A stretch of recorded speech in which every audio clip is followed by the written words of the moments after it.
हालांकि ये क्या है कि ज़्यादातर लोग कर नहीं पाते हैं, थोड़ी देर में तंग हो जाते हैं, क्योंकि जैसे ही अब सीधे होंगे ना, तो सीधे होंगे तो कमर उनकी जकड़ जाएगी। वो जकड़ती क्यों है? क्योंकि हमारी रीढ़ की हड्डी के पीछे वाले जो L5 और S1 का जोड़ होता है वो फ्लेक्सिबल नहीं रह जाता।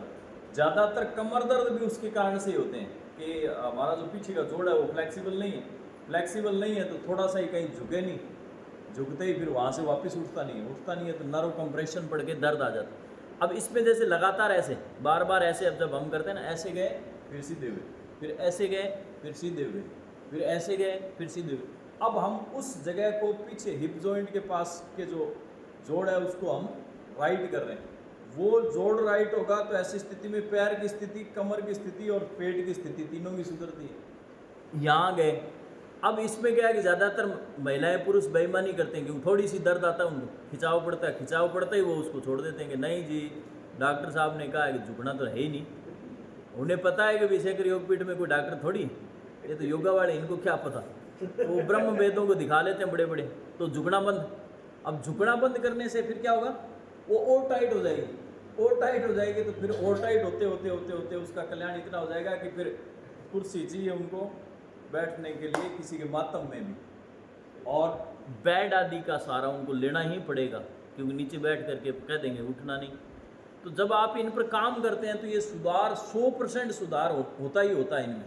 हाँ, कितना होता है ये आपके द्वारा किए गए कर्मों पर। अब जैसे इसमें घुटने मोड़ लिए, ऐसे घुटने लिए मोड़ करके अब आप झुक रहे हैं, तो केवल उस कमर के उसी जोड़ पर आपका जोर पड़ रहा है। अब आप जो है वो सीधे वाला जोर नहीं लगा रहे हैं। अब इस प्रकार से तो ये धीरे धीरे धीरे धीरे लचीला होगा इसका।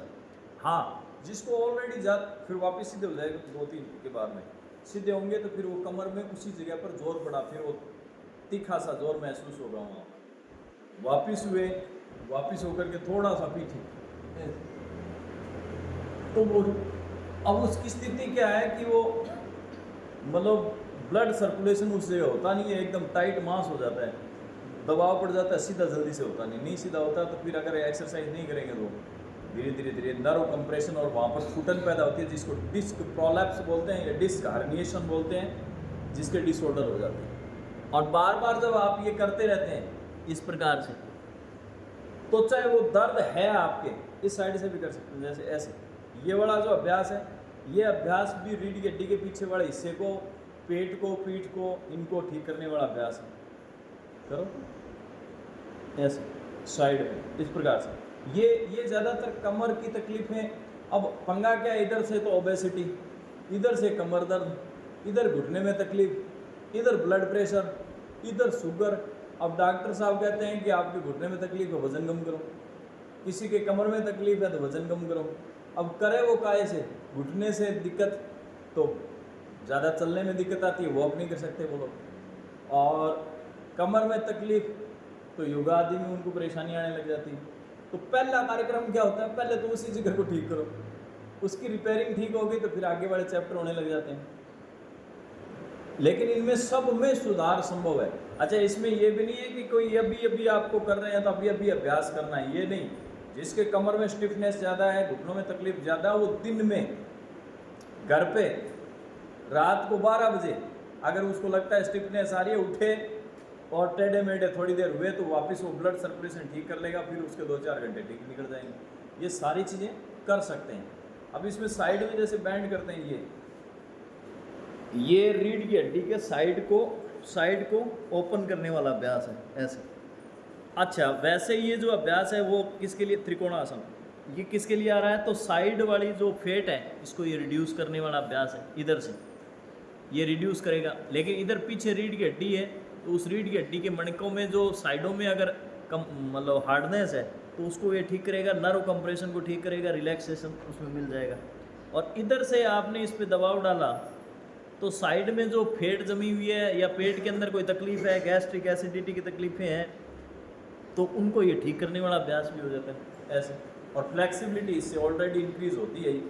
तो इधर से लिया, लेकर के ये धीरे धीरे धीरे गए जा करके, अब पैर में भी खिंचाव आ रहा है, कमर में भी खिंचाव आ रहा है, हाथ में भी खिंचाव आ रहा है, पेट पर दबाव एक साइड में पड़ रहा है, एक साइड में पेट में खिंचाव पड़ रहा है, ये सारे अब जहाँ खिंचाव पड़ रहा है पेट में, तो इसका मतलब ये चर्बी यहाँ वाली जो बड़ी चर्बी है उसको ये फ्लेट करेगा। पेट पर दबाव पड़ रहा है तो ये लीवर, आंतों, किडनी आदि के जो विकार हैं उनके अंदर जो फैट आदि जमी हुई है आसपास के क्षेत्रों में, विस्ग्रियल फैट जिसको बोलते हैं, तो वो उसको रिड्यूस करेगा। इधर से जब आप साइड में झुक रहे हैं तो ये पैरों के पीछे की नाड़ियों को, कमर की हड्डी को, इनको ठीक करने वाला अभ्यास हो जाता है। तो योग में मतलब अपने आप में पूरा ट्रीटमेंट है इसका, ऐसे। हाँ, तकलीफ ज़्यादा होती है तो जितना लेवल तक आपका होता है उतना लेवल तक थोड़ा सा करें, 10% उससे आगे जाएं। मान लीजिए यहाँ तक चले, खिंचाव बढ़ना चालू हो गया तो थोड़ा सा आगे ले जाएं, यहाँ तक खींचें। होना होना कुछ नहीं, दूसरे दिन वो धीरे धीरे करके कम ही होगा, खराब कुछ नहीं करेगा। और नहीं करेंगे तो गट्ठर के गट्ठर बन जाएंगे दर्द के। फिर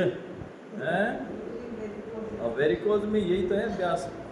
वेरिकोज वेन्स में क्या है, तो ये पैर की नाड़ियाँ जो है, इन नाड़ियों के अंदर ब्लड सर्कुलेशन रुकने लग जाता है और इनके बीच के जो वाल्व हैं वो ठीक ढंग से ब्लड को कंट्रोल नहीं कर पाते हैं, ऊपर नीचे जाने को रोक नहीं पाते हैं। इस कारण से नीचे का ब्लड जो है, गंदा ब्लड जो है पैरों के अंदर इकट्ठा होने लग जाता है, पैर सूज जाते हैं, टेंडरनेस ज़्यादा आ जाती है, चलने फिरने में तकलीफ आने लग जाती है। तो जब आप इस अभ्यास को करते हैं तो धीरे धीरे ये कल्याणकारी हो ही जाता है।